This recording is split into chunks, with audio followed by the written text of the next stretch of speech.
이재명 대통령이 해외 순방 중 기내 간담회에서 끊임없이 노력해 바늘 구멍이라도 뚫어야 한다며 남북 대화 의지를 재차 강조했습니다. 이렇게 대화를 위한 노력을 언급한 만큼 어떤 후속 조치가 나올지 주목됩니다. 오늘 두 분과 함께합니다. 최진은 대통령 리더십 연구원장, 조청래 전 여의도연구원 부원장과 함께합니다. 어서 오세요. 네, 안녕하십니까. 먼저 남북관계 상황과 관련해서 이재명 대통령 기내 간담회에서 언급이 있었는데요. 그 내용부터 듣고 오겠습니다. 어쨌든 북한이 가장 예민해하는 것이 이제 한미 연합 군사 훈련인데, 그게 만약에 남북 간의 평화 체제가 확고하게 구축이 되면 뭐 안 하는 게 바람직하겠죠. 싸울 필요가 없는 평화 체제를 확고하게 구축하면 뭐 그때 되면 이런 트럼프 대통령이 별로 안 좋아하는 돈 드는 합동 군사 훈련 이런 거 안 해도 되지 않습니까? 일체 대화 접촉 자체를 거부하고 있어요. 매우 위험한 상태죠. 우발적 충돌이 발생하면 해결할 길이 없습니다. 이런 상황에서는 그래도 대화하려고 노력하고 끊임없이 우리의 선의를 전달하고 의심하면 한 번 얘기하는 것보다 두 번 얘기하는 게 낫겠죠. 끊임없이 노력해서 바늘 구멍이라도 뚫어야죠. 네, 여러 이야기들이 있었는데요. 핵심은 어찌됐든 계속적으로 노력을 해서 바늘구멍이라도 뚫어야 한다, 대화를 노력을 해야 된다 이런 내용이었습니다. 어떻게 들으셨습니까? 네, 대통령이 상당히 민감한 남북문제 이슈에 대해서 상당히 좀 진일보한 발언들을 많이 좀 내놓은 것 같습니다. 바늘구멍이다라는 말은 그만큼 남북 관계가 아주 어렵다라는 얘기 아니겠습니까? 그래서 우리 정부가 보다 적극적으로 남북 관계에 대한 물꼬를 트는 노력을 해야 된다라는 강력한 의지를 피력하면서 그런 얘기를 했지 않습니까? 그래서 북한이 가장 우리 이제 대한민국에 대해서 민감하게 반응하는 것이 한미 합동 군사 훈련이다. 그 부분도 하지 않을 수도 있다라는 발언은 상당히 그 좀 발전된 진전된 표현이거든요. 그래서 여러 가지 부담을 감수하고라도 우리가 이후는 앞으로는 비전형 장기수, 이산가족 문제, 군사회담 이런 문제에 대해서 보다 좀 과거에보다 지금까지보다는 훨씬 더 적극적으로 대화의 물꼬를 트겠다라는 거를 입장을 나타낸 거라고 보입니다. 예, 그런데 지금 북한과의 대화 채널이 완전히 끊긴 상태여서 이재명 대통령이 이렇게 대화를 강조하지만 어떤 식으로 다가가야 할지 그 부분도 중요할 것 같은데요.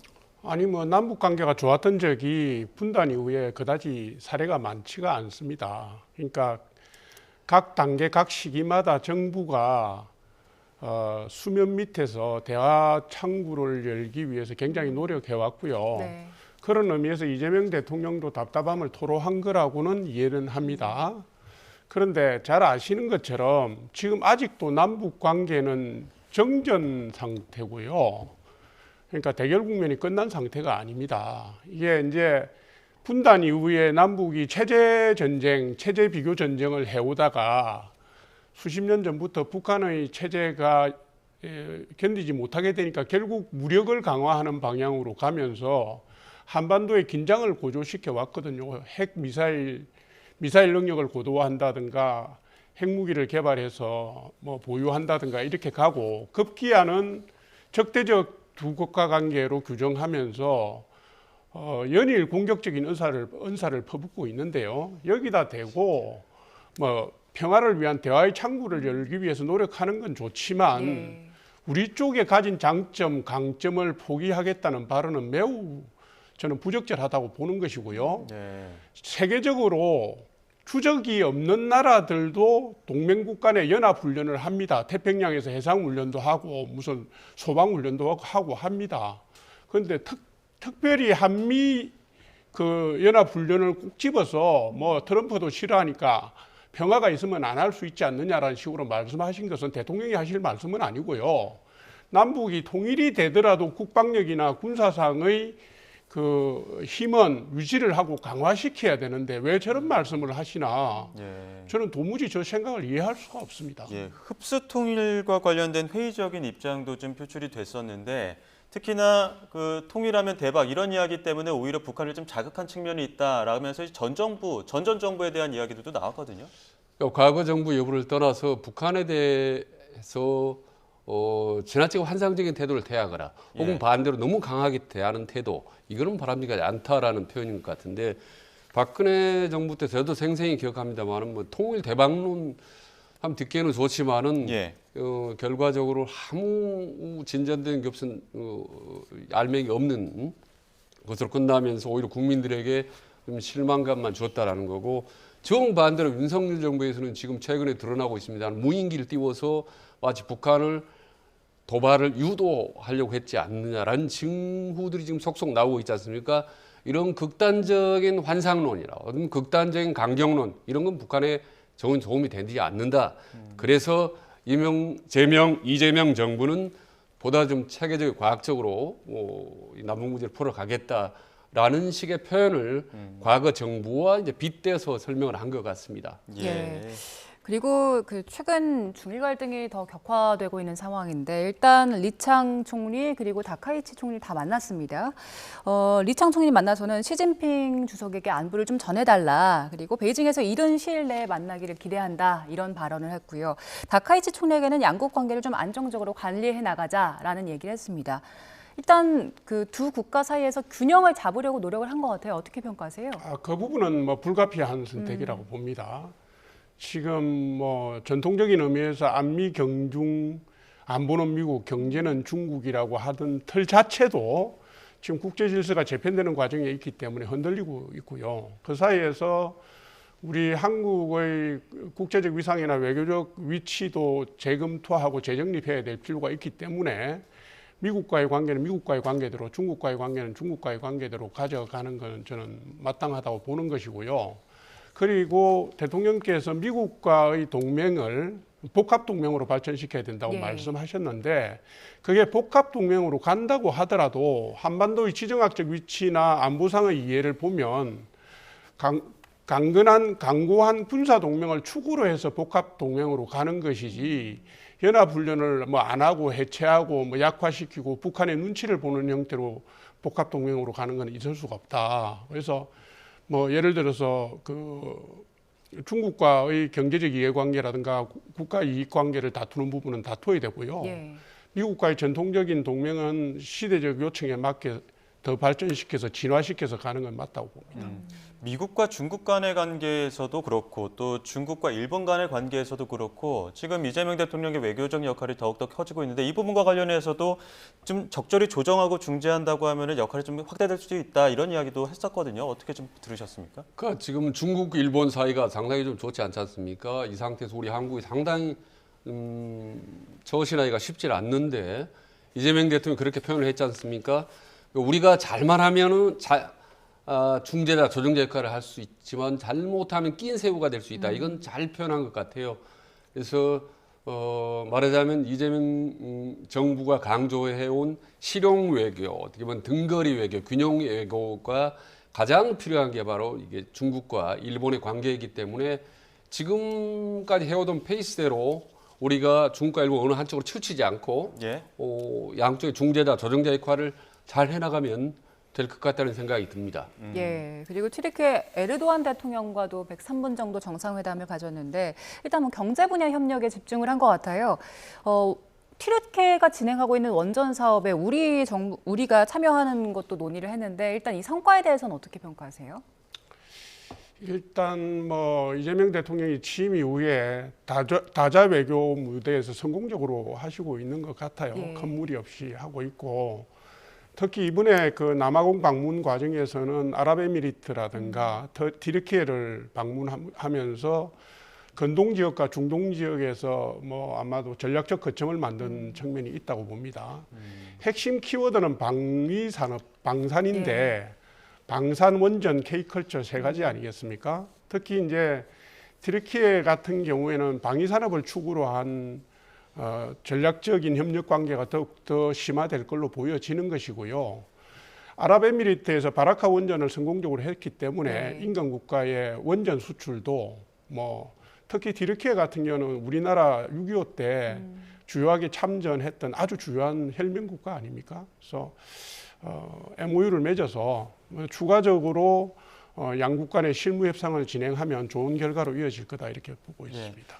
주제를 좀 바꿔서 특검 상황도 한번 보겠습니다. 지금 한덕수 전 총리가 이제 어제 법정에서 굉장히 그 기억에 없다 이런 이야기를 자주 언급을 했거든요. 이와 관련해서 어떻게 선택적으로 기억을 하고 선택적으로 기억이 안 난다고 얘기를 하냐 이런 좀 지적들이 나오고 있는데 이 상황은 어떻게 보셨습니까? 그러니까 참 당당하지 못한 모습을 많이 보여주고 있는 것 같은데 상당히 본인에게 유리한 거는 또렷하게 생생하게 기억을 하고 불리한 거는 이제 전혀 기억이 나지 않는다. 기억력이 너무 안 좋은 것 같아서 미안하다라는 식으로 이제 표현을 했는데 예를 들면 본인이 당시 윤석열 대통령의 계엄을 만류했던 이런 부분들은 아주 조목조목 구체적으로 생생하게 얘기를 하더라고요. 그렇게까지 적극적으로 반대를 했는지 정말 새삼스럽게 최근 들어서 국민들은 느끼고 있는데 그런 반면에 본인이 계엄 포고령 받았는지 이런 부분들을 인지를 못해요. CCTV에 나왔는데도 불구하고 본인은 잘 기억을 못하는 겁니다. 이게 참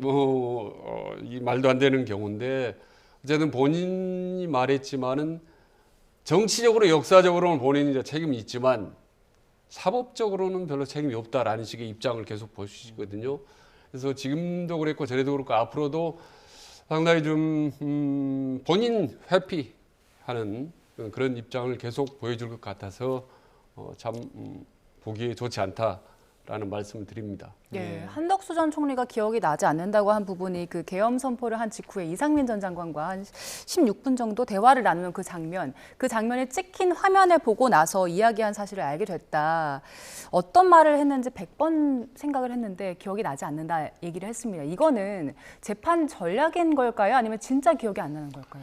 재판 전략이죠. 제가 볼 때는 그렇습니다. 이게 방어권을 행사하는 것이거든요. 그러니까 내란 방조 혐의와 같은 무거운 범죄 혐의에 대해서는 방어권 행사 차원에서 고민하고 계신 것 같고 위증을 인정한 비교적 혐의가 가벼운 부분을 인정한 부분도 있고 그런데 그 정인으로 나왔던 윤석열 전 대통령이 한덕수 총리가 반대라는 말은 안 했지만 재고해달라는 요청을 했었다라고 정언을 했었잖아요. 그러니까 이게 적극적인 찬성은 아니었던 것 같고 심정적으로 반대를 하신 것 같은데 어찌됐든 저는 이렇습니다. 방어권 행사는 뭐 사람으로서 당연한 거라고 보는데 한때 나라의 총리를 지내신 어른이 저런 모습을 보이는 건 매우 좀 안타깝다 이렇게 봅니다. 계엄 이후에 그 여러 가지 정치 상황, 격동의 상황을 보면서 아무도 책임지지 않고요. 만약에 방어권을 행사해서 혐의를 다툴 요량이면 적극적으로 다투는 게 낫지 않는가. 예를 들어서 16분 뭐 몇 분 동안 대화한 내용이 이거다. 그리고 우려를 표했다라든가 거기서 우리가 걱정을 했다라든가 이렇게 말씀하실 수도 있잖아요. 그런데 시종일관 기억나지 않는다. 뭐 정신이 없어서 경황이 없었다. 이런 게 수십 년 동안 공직에서 머무셨던 분이 하실 정도의 정언의 무게는 아니라고 저는 생각합니다. 예, 근데 또 반대로 그 윤 전 대통령 탄핵 심판에서 증인으로 나왔을 때 계엄 선포문 인지하지 못했다 이렇게 증언했었는데 그 부분 또 영상을 보고 나서는 이 부분은 내가 현재에서 위증을 했다 이렇게 얘기를 했거든요. 어떤 부분에 대해서는 또 시인하는 모습도 있었는데 이 부분은 어떻게 보셨습니까? 역사적인 뭐 박물관에 남길 목적으로 뭐 사후에 계엄 서명하는 부분을 했다 이런 얘기도 부적절하고요. 수십 년간 공직에 계신 분이 문서에 서명하는 게 무슨 의미인지 몰라서 그런 얘기를 하겠습니까?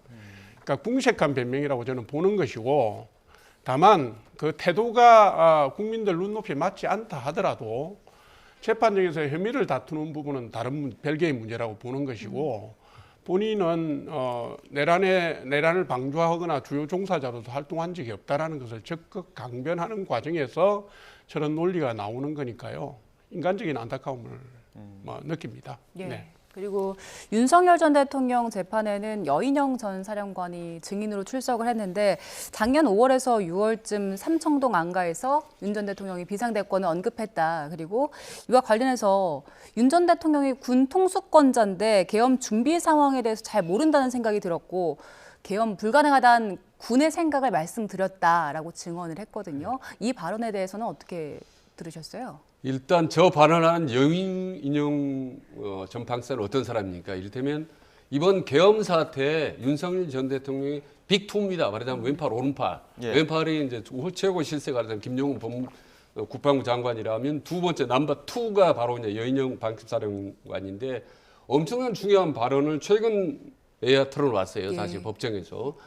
본인이 이제 뭐 그랬다는 거 아니겠습니까? 이 계엄이 너무 문제가 많다. 이게 또 대통령이 너무 군 상황을 모르는 것 같아서 무릎을 꿇고 계엄은 안 된다, 성공할 수 없다라고 이제 처음으로 토론을 했다고 얘기를 하는 건데 참 왜 이제 와서 이런 말을 하는 건지 그 발언에 대한 진정성에 대해 대단히 의심스럽습니다. 본인이 빠져나가기 위한 명평 발언 아닌 건지 이 부분에 대해 강력하게 문제를 제기하지 않을 수 없고 그러나 정작 재판에서 사람 궁금해하는 부분들 이를테면 김용현이나 혹은 윤석열 전 대통령으로부터 정치인들 이재명 대통령 한동훈이라는 체포 지시를 받았는지 그다음에 본인이 또 바로 밑에 부하 직원들에게 체포 지시를 내렸는지 예. 이런 부분들이 핵심적인 사안에 대해서는 본인이 또 모른다고 침묵이고 재판 중이기 때문에 반항할 수 없다라고 또 회피를 했습니다.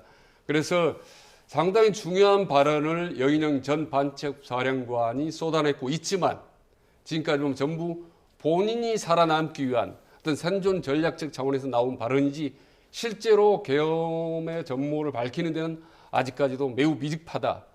본인이 가장 핵심적인 부분들은 어떤 요인들, 중요한 정치인이라든지 민간인 중에 어떤 요인들을 진짜 체포하고 구금하고 하려고 했는 건지 이 부분에 대해 가장 이번 계엄의 핵심적인 부분인데 아직 그 부분에 대해서 본인이 전혀 답변을 하지 않고 회피하고 있기 때문에 이 부분이 앞으로 가장 중요한 관건이라고 봅니다. 예, 그 충암 라인이라고 해서 가장 핵심 측근이었었는데 지난 공판에서 윤 전 대통령이 그대로 이제 표현을 하자면 격한 표현이지만 사령관이라는 놈이 수사의 시효자도 모른다 이렇게 얘기를 했었고 지금 이번 공판에서 여인영 전 사령관은 대통령이라는 분이 계엄의 상황도 인지하지 못한 것 같다 이렇게 얘기를 했거든요. 어떻게 보면 핵심 측근이었지만 지금은 심리적으로 갈라섰다고 봐야 되는 거죠? 군사령관이 핵심 측근으로 분류가 되는지는 모르겠습니다. 모르겠는데 이게 지금 뭐 핑퐁이 보기 안쓰러운 지경에 이르렀어요. 그러니까 이겁니다. 특검이나 재판정에서 입증하고자 하는 것은 윤석열 전 대통령이 상당히 오래전부터 사전에 치밀하게 계엄을 준비한 것 아니냐. 그 혐의를 잡아내려고 하는 것 같은데요.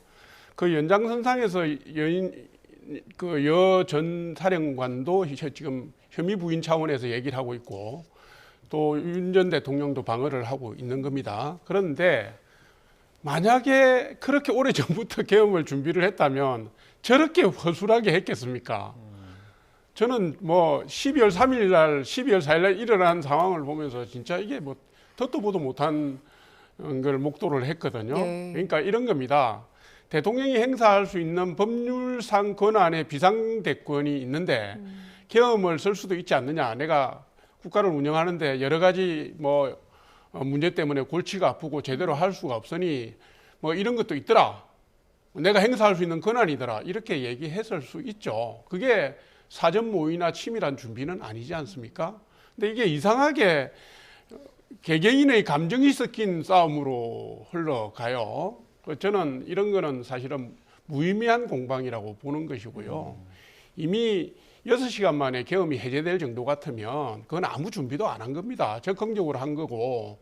그리고 핵심 관계자라고 하는 사람이 김용현 전 장관을 비롯한 노 무슨 전 사령관 이런 몇 사람이잖아요. 무슨 계엄을 21세기에 그렇게 할 수 있습니까? 그래서 이건 제가 볼 때는 잘못된 세력에 의한 잘못된 기도고 그 과정에서 불법이 일어났던 거고요. 그 부분을 논박하는 과정에서 이게 이제 우스꽝스러운 장면이 연출되고 있는 거다 이렇게 봅니다. 네, 알겠습니다. 자, 그리고 한덕수 전 총리의 재판에서는 법정 소란 행위로 감치 명령을 김용현 전 장관 측의 변호인단이 감치 명령을 받았었는데 돌연 재판부와 화해를 하고 싶다면서 그 조건으로 김용현 전 장관의 보석을 내걸었습니다. 관련 목소리 듣고 오시죠. 이미 결론을 정해놓고 김용현 장관 인질로 삼고 재판하는 판사들이 어떻게 과연 공정하게 진행할 것인지 두렵습니다. 이 상태를 해소하기 위해서는 요즘 재판부하고 다시 화해하고 싶습니다. 화해하는 방법은 요즘 피해자니까 불법을 초래한 재판부에서 김용현 장관에 대한 직권 보석을 하시고 불구속 상태에서 정상적인 재판 절차가 진행되는 것이 원칙이다. 방청권이 없으면 퇴정해야 된다라는 재판부의 경고가 있었고 공개 재판인데 왜 방청권이 필요하냐라는 나는 이 발언을 했다라고 해서 감치 15일에 처했습니다. 그동안 특검과 사법부에 대한 나름대로의 존경심이 있었지만 그러한 존경심은 이제 내려놓고 본격적으로 재판부와 특검에다가 적극적으로 대응을 할 생각입니다. 네, 재판부와 화해를 하고 싶다는 표현이 적절한지는 모르겠지만 김용현 전 장관 측 변호인단이 일단 그 김용현 전 장관의 보석을 조건으로 내걸었어요. 이 부분은 어떻게 보셨어요? 아니 그 뭐 보석을 신청하고 안 하고 뭐 그거 전에요. 예. 요새 이 사건들이 국민들을 법 교육시키는 것도 아니고 이게 감치라는 말 들어보셨습니까?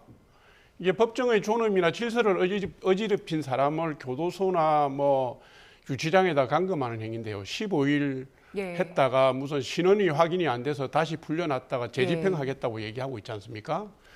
변호인이 의뢰인에 따라서 변호를 하는 변호인이 법정을 두고서 저런 공격적인 은사를 쓰면 안 되는 겁니다. 그거는 근본이 잘못된 거죠. 무슨 화해를 합니까, 변호사가? 변호사는 법리적으로 입증을 하는 자리지 판사하고 잘 지내는 자리가 아닙니다. 그런데 변호사가 나와서 저런 식의 망발을 하는 것이 사건 의뢰인에게 무슨 도움이 됩니까? 제가 볼 때는 저분들은 변호사로서의 자격이 매우 의심스러운 분들이라고 보죠. 예. 근데 지금 저 그래픽 보신 것처럼 화해를 요구한 부분도 있었지만 별도로 이제 이진관 부장판사가 당시 그 상황, 감치명령을 내렸던 그 상황을 두고 다시 추가로 감치명령하겠다고 했습니다. 근데 왜냐하면 그 법정에서 이 변호인 측이 김용현 전 장관 변호인단 측이 재판부를 향해서 해보자는 거냐, 공수처에서 봅시다 이런 이야기를 했다는 거 아닙니까? 이런 이야기들도 굉장히 좀 날선 발언들인데 어떻게 좀 판단하십니까? 그러니까 조금 전에 YTN 보여준 그 법정 장면을 보면 상당히 점잖은 장면만 나옵니다. 저는 저 영상을 상당히 봤는데 네. 실제로는요 나오지 않는 화면을 보면 상당히 언성을 높여서 경론이 벌어집니다. 예. 특히 두 변호사가 말이죠 판사를 향해서 이의제기하자 거의 막 항변하고 목소리를 내서 막 대드는 듯한 그런 장면들이 많이 연출이 되거든요. 근데 지금 저 부분은 안 보이는데 이 부분이 저는 많은 변호사들 봤지만 법정에서 판사에게 저렇게까지 막 대드는 경우는 저는 본 적이 없습니다. 예. 거기다가 직후에 보수 유튜브에 가서 거의 제가 옮길 수 없는 육두문자를 써서 이준관 판사를 막 비판합니다. 언제 그런 변호사가 또 있습니까? 거기다가 감치했다고 해서 바로 공수처에 이준관 판사를 지금 고소했습니다. 직권남용죄로 불법 감금죄로 고소를 했어요. 저거는 마치 정말 이 재판을 완전히 그냥 엉망으로 만들어버리겠다고 작심하지 않는 한 저런 태도를 보여줄 수가 없어요. 그렇기 때문에 감치는 뭐 너무 당연한 거고 별도로 이제 법정 난동대에서 이제 별도 또 다른 이제 감치를 하겠다는 거 아니겠습니까? 너무 당연한 주제인데 아무튼 윤석열 대통령이나 김용현 전 장관이나 본인도 물론이고 변호사들 뭐 김계리 변호사 하는 걸 보면요 변호사인지 정치인들인지 저는 구분을 잘 못하겠어요. 상당히 문제가 많다고 보는 거고 아까 조금 전에 말씀드린 거 한마디만 더 말씀드리면 계엄이 비상계엄이 상당히 허술했다. 그러니까 실제로는 계엄할 의지가 없었다. 라는 것은 윤석열 대통령이나 당시 내란을 주도하는 세력들이 이구동성으로 쓰는 어떤 이 재판에 대한 회피 전략 중에 하나이기 때문에 저는 그 부분은 상당히 문제가 많다라고 저는 한 번 더 강조를 말씀드립니다. 예. 예. 저희 주제를 좀 바꿔서요. 그 민주당 얘기를 좀 해보겠습니다. 정청래 대표가 추진하던 1인 1표제 원래는 그 28일에 중앙이 열어서 이번 주에 그 개정안 의결할 방침이었는데 당내 반발이 워낙 크다 보니까 일주일 정도 미뤄서 12월 5일, 그 다음 달 5일로 연기하기로 했거든요. 당내 반발 얼마나 거셌던 겁니까? 일단 정청래 대표가 일단 1인 1표를 하겠다는 건데 본인 당대표 나갈 때 공약이었고 예. 그다음에 당원들이 이제 170여만 명이기 때문에 당원 중심으로 가는 거는 당연하다라는 부분의 일리는 있습니다. 외형적으로. 그럼에도 불구하고 저거는 상당히 정청래 대표가 가뜩이나 당내 영향력이 강한데 더 강하게 만들어서 상대적으로 본인이 어떤 독주하려고 하느냐는 비판을 받기에도 충분하죠, 사실은. 왜냐하면 당장 지금 정청래 논의대로 간다면 1인 1표대로 간다면 내년 지방선거를 앞두고 경선 과정에서 대표 입장이 결정적으로 작용을 많이 할 수가 있습니다. 그다음에 지금 영남 지역 같은 민주당 지역 지역에 대한 표의 등가성 문제 이런 부분들이 상당히 무너져서 민주당이 소외 지역에 대해서는 표를 맞추시면 반영을 못하는 것. 그리고 내년 8월에 있을 민주당의 전당대회 때 본인이 연임할 가능성이 높다는 등등.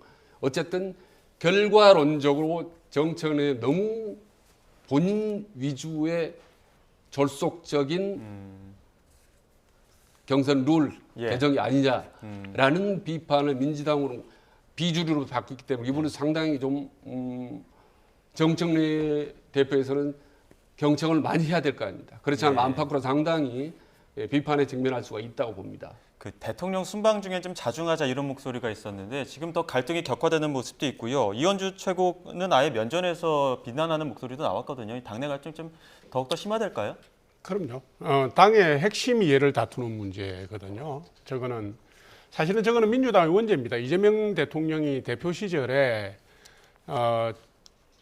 강성 지지층에 의지해서 이재명의 민주당을 만들었고, 그래서 권리당원의 권리를 계속 높여왔기 때문에 그 연장선상에서 정청래 대표는 내 뜻이 이재명 대통령의 뜻이다라고 지금 밀고 나가는 거잖아요. 그 원죄를 저런 판을 만든 분이 이재명 대통령이라고 보시면 되고요.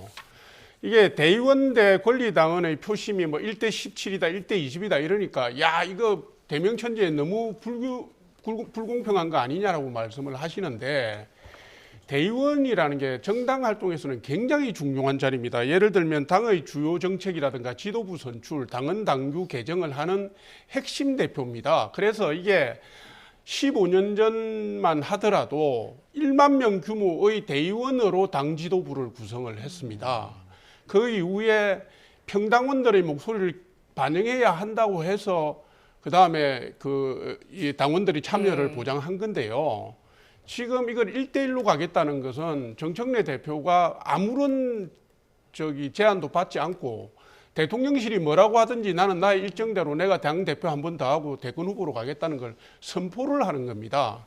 그런데 이게 이재명 대통령이 판을 벌려놨기 때문에 누가 막지를 못해요. 뭐 중앙위원회에서 논의하는 거를 일주일 늦춘다고 해서 뭐가 달라지겠습니까? 과정의 졸속성을 공격을 받으니까 뭐 한번 한 템포 늦추자는 수준이니까요. 이거는 아마도 뭐 어떤 반발이 있더라도 정청래 대표가 적극 반영할 거고 자신의 정치적 미래가 걸린 거기 때문에 양보할 수도 없을 겁니다. 짧게 한마디만 하면 됩니다. 그러니까 결론적으로 말씀드리면 민주당은 강성 지지층의 목소리를 더 많이 반영하는 쪽으로 당헌 당규를 개정하고 있고, 아시다시피 국민의힘도 7대 3으로 이제 당심을 더 많이 반영하는, 말하자면 강성 지지층을 더 많이 반영하는 쪽으로 당헌 당규를 개정하고 있지 않습니까?